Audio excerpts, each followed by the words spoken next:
पंजाब में स्थित सिख धर्म के 3 तख्त साहिबान वाले शहरों को पावन शहरों का दर्जा देना पंजाब सरकार के लिए बड़े सौभाग्य की बात है। ये शहर है श्री अमृतसर साहिब, श्री आनंदपुर साहिब और तलवंडी साबो। ਇਹ ਤਿੰਨੋਂ ਤਖਤਾਂ ਦੇ ਸ਼ਹਿਰਾਂ ਨੂੰ ਪੰਜਾਬ ਦੇ ਅਧਿਕਾਰਤ ਪਵਿੱਤਰ ਸ਼ਹਿਰ ਵਜੋਂ ਐਲਾਨ ਕਰਨ ਦਾ ਫੈਸਲਾ ਕੀਤਾ। अंकिता भंडारी केस में सीबीआई जांच के आदेश के अलावा 2 नए नाम चर्चा में हैं। एक नाम है स्वामी दर्शन भारती का और दूसरा पर्यावरणविद और पद्म भूषण अनिल जोशी का। अनिल जोशी ने वीवीआईपी जांच के लिए नया केस दर्ज कराया है। डॉक्टर अनिल जोशी की शिकायत पर अज्ञात के खिलाफ मुकदमा दर्ज किया गया। इसके बाद इसकी जांच के लिए सीबीआई को सौंप दिया गया। डॉक्टर अनिल प्रकाश जोशी देश के जाने माने पर्यावरणविद और हिस्को के संस्थापक हैं। पिछले 4 दशकों से हिमालय क्षेत्रों में विकास और संरक्षण के लिए काम कर रहे डॉक्टर जोशी को भारत सरकार ने पद्मश्री और पद्म भूषण जैसे नागरिक सम्मानों से नवाजा है। उन्हें माउंटेन मैन भी कहा जाता है।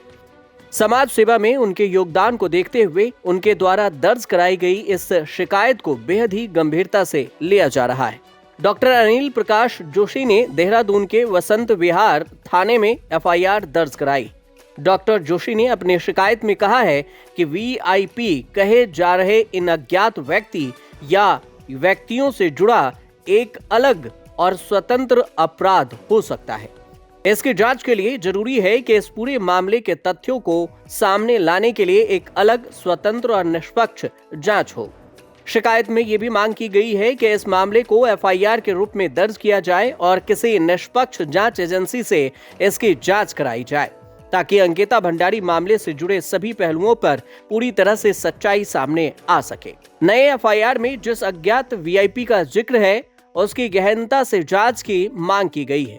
सोशल मीडिया और अन्य माध्यमों पर दावा यह भी किया जा रहा है कि मामले से जुड़े कुछ अहम सबूतों को छिपाया या नष्ट किया गया है। इस पूरे घटनाक्रम पर पूर्व मुख्यमंत्री हरीश रावत ने जोशी के कदम का स्वागत तो किया, लेकिन यह भी कहा कि एफआईआर अंकिता के माता पिता के नाम से दर्ज होनी चाहिए थी। रावत ने अंकिता के पिता वीरेंद्र सिंह के एक ऑडियो का हवाला देते हुए मांग की कि सरकार उन्हें कानूनी सहायता दे और सुप्रीम कोर्ट से सिटिंग जज की निगरानी में जांच सुनिश्चित करें ताकि वीआईपी का राज खुल सके। उधर आईजी गढ़वाल रेंज राजीव स्वरूप का कहना है कि वे अंकिता को न्याय दिलाने के लिए गंभीर हैं और समाज में फैले असमंजस को दूर करने के लिए सीबीआई जांच सबसे बेहतर विकल्प है।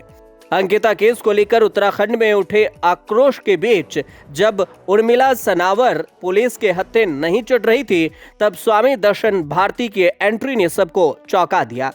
दर्शन भारती ही उर्मिला को दिल्ली से देहरादून लेकर आए, जिसके अगले ही दिन उर्मिला ने पुलिस को सारे सबूत सौंपे और बीजेपी के पूर्व विधायक सुरेश राठौर से बातचीत का नया ऑडियो भी दिया।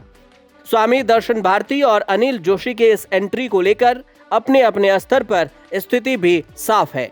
दोनों ने राज्य के हालात का हवाला दिया और इसके बावजूद इन 2 नामों को लेकर जितनी चर्चा है उतने ही सवाल भी हैं। अंकिता केस में ट्रायल कोर्ट 30 मई 2020 को 3 दोषियों को उम्र कैद की सजा सुना चुकी है। इस सजा को केस में दोषी पाए गए पुलकित आर्य ने हाई कोर्ट में चुनौती दी और इस पर सुनवाई चल रही है।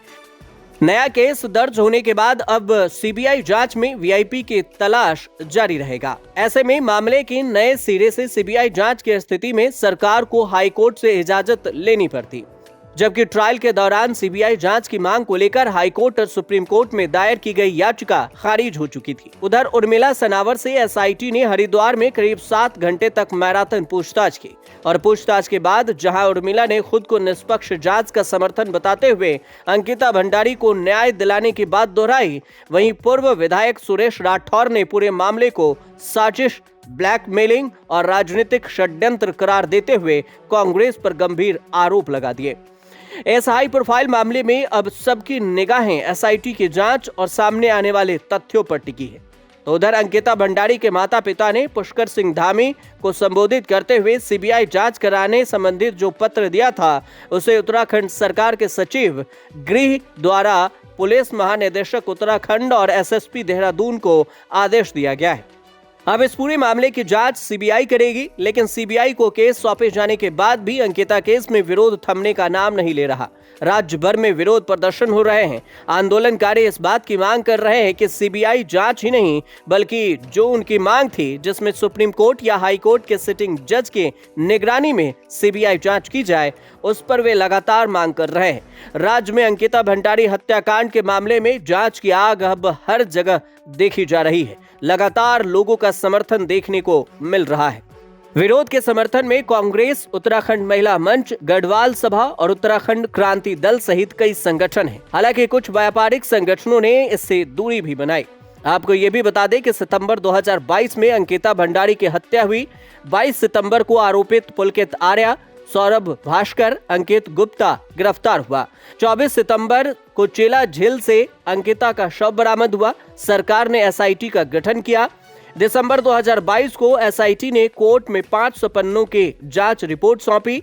30 मई 2025 को निचली अदालत ने सभी अभियुक्तों को आजीवन कारावास की सजा सुनाई। दिसंबर 2025 के बीच सोशल मीडिया पर वीआईपी के नाम के एक ऑडियो क्लिप वायरल हुआ। 7 जनवरी 2026 को अंकिता के माता पिता ने सीएम पुष्कर सिंह धामी से मुलाकात की, सीबीआई जांच की मांग की।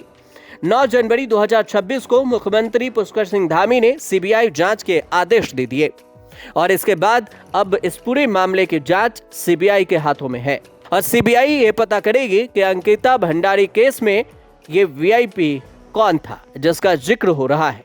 ब्यूरो रिपोर्ट, न्यूज तक। सबसे पहले न्यूज तक में आपका और डॉक्टर साहब में रवि सर आपका बहुत बहुत स्वागत है।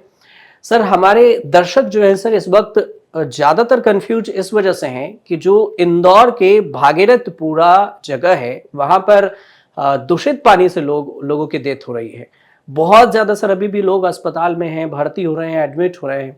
जो सर अभी सैंपल आया है उसके टेस्ट जो रिपोर्ट है, उस टेस्ट रिपोर्ट में मैं बताऊं सर, कह रहे हैं रिपोर्ट में कि फीकल कॉलीफॉर्म बैक्टीरिया के कारण हैजा, टाइफाइड और हेपेटाइटिस ए जैसे जो बीमारी है इसका लोग वहां पर बच्चे, बुजुर्ग, यूथ, आप जो कोलीफॉर्म बैक्टीरिया कहते हैं ना जी, कोलीफॉर्म बैक्टीरिया में कोलन से आए हुए, वो तो ई कोलाई है। वो ऐसा सिग्नेचर टेस्ट है, मतलब अगर आपको देखना है पानी का टेस्ट करके कि क्या इसमें मल आया है तो ई कोलाई का टेस्ट करते हैं, क्योंकि ई कोलाई पानी में वैसा नहीं होना चाहिए। अगर ई कोलाई है तो इसका मतलब उसमें मल का संसर्ग मतलब कंटामिनेशन है। लेकिन ई कोलाई हजारों टाइप का होता है। जो जर्मनी में आया था O14 वो बहुत खतरनाक था। O157 होता है, वो भी खतरनाक होता है। बाकी सारे होते हैं वो बहुत मामूली होते हैं। लेकिन हर एक की इम्यूनिटी पे डिपेंड करता है कि उसके लिए क्या मामूली है क्या नहीं है। लेकिन ई कोलाई के जो कुछ फॉर्म्स है वो सबके लिए खतरनाक हो सकते हैं, तो उसके लिए कभी कभी एंटीबायोटिक लगता है। अगर टाइफॉइड आया ना जी, तो टाइफॉइड बहुत बहुत आसानी से फैल सकता है, जैसा कि टेस्ट में तो आया है सर, टेस्ट में तो आया है कि टाइफाइड का केस है। तो शायद थोड़ा तकलीफ होगा और देखना पड़ेगा यहाँ।